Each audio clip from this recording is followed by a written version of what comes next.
Alright, what's up everybody? Welcome back to the channel. So today we have our new NIU KQi2 Pro scooter, and the time has come. So in a past video I replaced the back tire, which is getting a bit worn down now, but it's been 7 months, and there's actual holes in the tire now, but it is, because it's a tubeless tire, it's actually still structurally sound, so highly recommend putting a tubeless tire in here.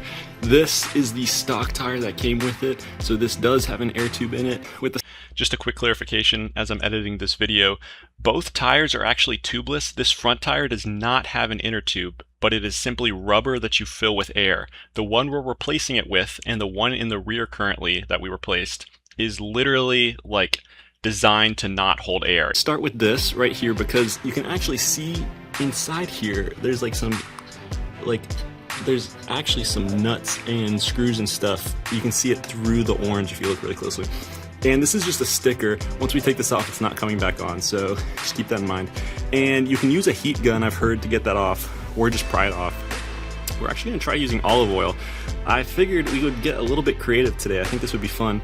Holy cow, call me Oppenheimer and hand me a lab coat. It actually works. We just put some oil around this. I used a little flathead screwdriver to get into the wedge, and we were able to just easily peel it off. Oh my gosh, this is insane. Okay, here, let me show you how it's done. So I put a little bit of olive oil in here, not much. This is $1 olive oil from Walmart. So really not expensive at all if you don't have a blow dryer. And we're gonna take some olive oil with our finger.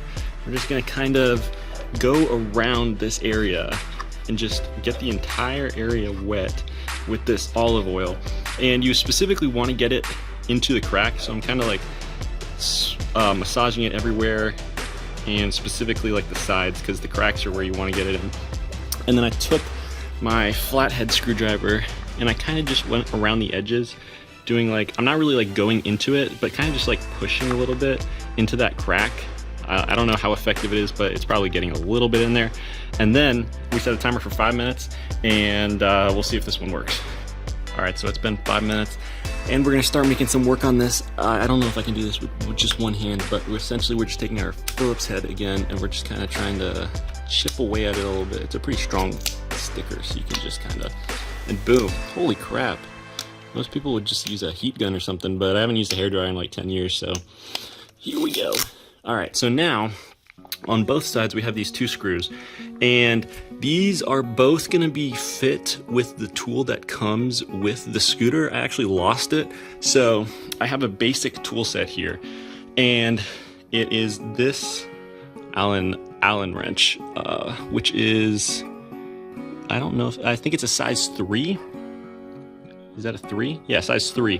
So if you don't have the tool, it looks like this is a size 3, and we're gonna fit it into both of these 2 right here. Just put it like this. If you have the tool, it'll be easier because it has a little handle. Let's put it in. And they aren't even on tight at all. So we're gonna unscrew both of these and see where it gets us. Never mind, guys, I found the tool. Okay, so it's this one right here. So it is the same size. These can fit in here just like this. And it's just 2 screws, and all they're doing is they're holding this plastic piece right here. And if you look under here, there's a seam. So I think we can actually, now that we've taken those out, nice. So this should just clip back in later. Of course, this sticker is never coming back. Honestly, you could probably buy something like this from Home Depot and cut this out yourself from I don't know, 5 cents. So I'm not too worried about that, and I also only need this thing to last me 2 years.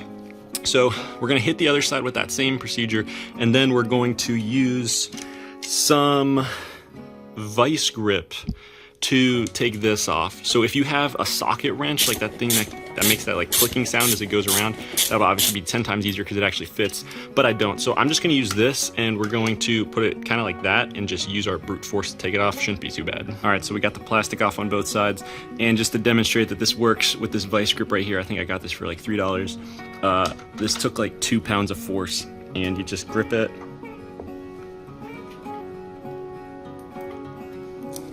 And there we go. Okay, I'm not gonna lie, that one was actually harder than the other one. But that's basically the process here. We're just taking these off, and it looks like these don't even have washers. It's literally just this nut right here. So we're gonna go ahead and take these off. All right, so we now have the wheel outside of where it was before. It was sitting in here, and you can take it off just like this while the brake is still attached.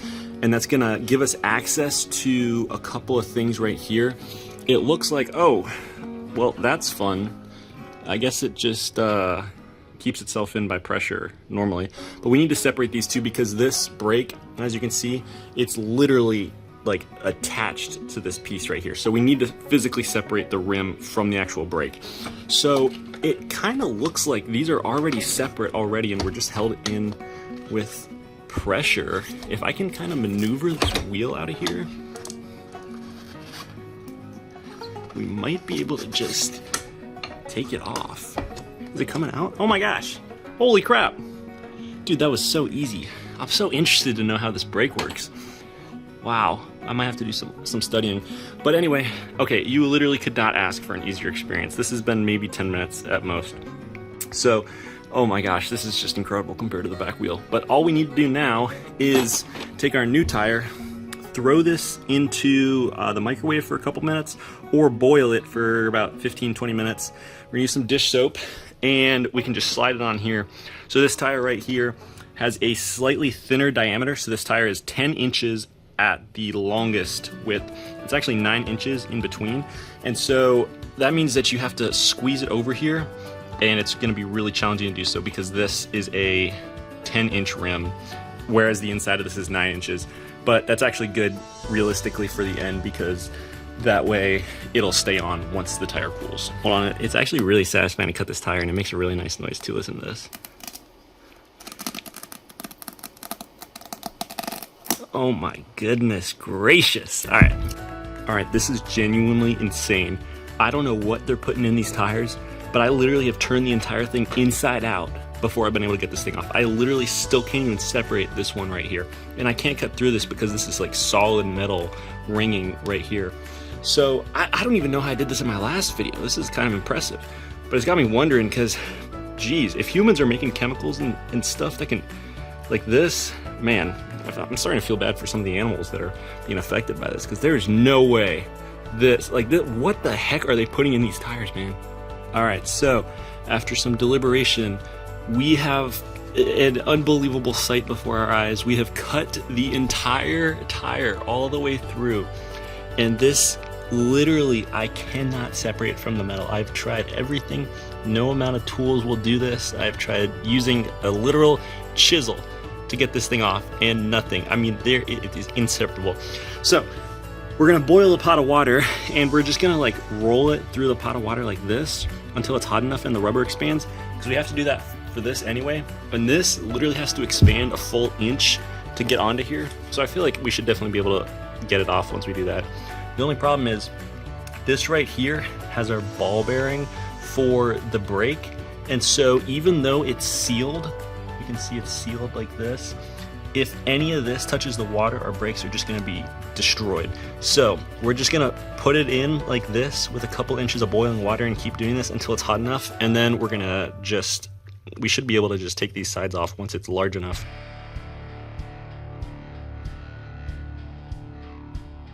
And just like that, a little bit of grip strength and a lot of heat, and we have managed to finally take our tire off. So yeah, I think I'm done for the day. All right, so it's a new day. It's time to attack this. So we've got our wheel right here. I think this would honestly be really easy if you had like 2 wooden blocks. You could put this like on the wooden blocks. That way this part that sticks out wouldn't be too difficult and it wouldn't be like pushing into your floor. So that could be an idea. But I've currently got my tire boiling in a pot. We're gonna give it about 30 minutes, and I've got some dish soap. And all you really else need from here is dish soap to help it get on, some heat-resistant gloves, which these are not. Your hands are gonna get hot super quick. And then a tire wedge is gonna help you a ton. Just keep in mind that you will probably burn your hands a good couple times, but the injuries will go away in a couple days, so it's not too bad. All right, I'm not even gonna play with you. That took me under 2 minutes. So it's not on perfectly. As you can see, the lip here isn't on perfect. So that's where this is gonna come in. But literally, I didn't even need the heat-resistant gloves. I just took some Dawn dish soap, put it on the entire interior of the tire and the rim, and I just like put a portion on it, put my knee on, and then just got the the rest of it in. Honestly, less than 2 minutes. We're just gonna use this wedge to get these last lips in, and this should be pretty good to go. All right, so just to illustrate what I'm doing, this is also a super quick process, but on this side, as you'll notice, we still have a bit unfinished. You can see the wheel is a little bit over the rim, and then this is the side that's not fully tucked in. As you can see, that's right here. So the red should actually be showing. That's how you know it's perfectly in line. So I take my tire wedge here, which came with this tire set, and I am wedging it in here underneath the tire, and then picking it up, and then kind of bringing it back, which takes it off the lip behind it and allows me to just set it in right there. And I think that might actually be the entire tire right there. Oh, we've still got a little bit right here. Might honestly be able to push this with my finger in. There we go. All right. Wait, a little bit around here. We're just gonna tidy up these edges here. And then once it's perfectly on the rim, the tire will cool down. And because the tire expanded so much when we were boiling it, easy to get on, but once it cools down, this thing is never coming off. All right, so we've gone ahead and gotten the tire on the rim perfectly, no problem. Now it's just time for reassembly. So if you remember, the brake and the rim are not held together by anything besides just friction. So when we tighten these with our nuts here, it'll hold it together, so we don't need to screw these together. We could just put this back on as we were putting it on. Then obviously you want to make sure it's perfectly at the bottom where it's supposed to be and it's not like in line here at the top.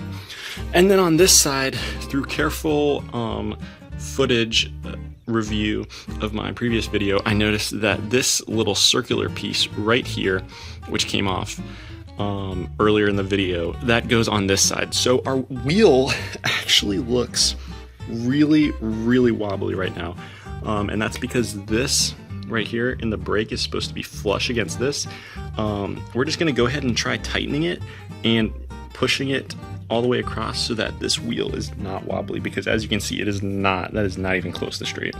I have absolutely no clue what just happened, but I put both of these nuts on there. Neither one of them is fully tightened yet, and something snapped as I was turning them, and then all of a sudden this is perfectly in flush with this. So I would just say at this point, make sure you have this circular bead in here. This is just kind of like a washer, like a buffer space. It's still not perfectly straight, but it's not actively rubbing anything, so at least we know that's good. That could be a lot worse. And then just tighten both of these. I was just tightening this, and then all of a sudden something snapped into place. And it's not fully good, but as you can see, there's no longer that gap between them. So we should be good to go. All right, and we are locked and loaded. I have fully tightened these. It looks pretty straight. Now I'm just wondering if I'm crazy, because these are fully tight and I do believe I put it back together. You'll notice here, there is a gap between this rim and this wheel. I thought this was a bad thing. I'm sure it's a good thing because it needs to be able to run. But through careful footage review, we have also determined that that's how it was. So if we run our wheel like this, it is hitting absolutely nothing. And we go over here and hit the brakes, and nice. Just working absolutely perfectly normal. So that's good. So now all we need to do is screw on these last two ones with our hex thingy, Allen wrench here, and we're good to go. I mean, functionally it's perfect already, but we're just gonna put on these last two plastic pieces, which was two little hex things right in here, and we're good to go. So, and there we have it. It's perfectly installed. So these two plastic pieces clip together if you put them on, and then you can screw them in super easily. So remember, the sticker is just a sticker. It's not coming back on. So you might want to get a new one, or it might not matter to you. For me, this doesn't matter. As long as the scooter gets me to Classroom Building 2 for the next 2 months so I can finish my degree, I will be pretty happy. And as you'll notice, I left in the little air pump here. I actually destroyed it partially while I was taking this apart. This tire does not take air. I don't really know what would happen if you added air to it. Probably nothing.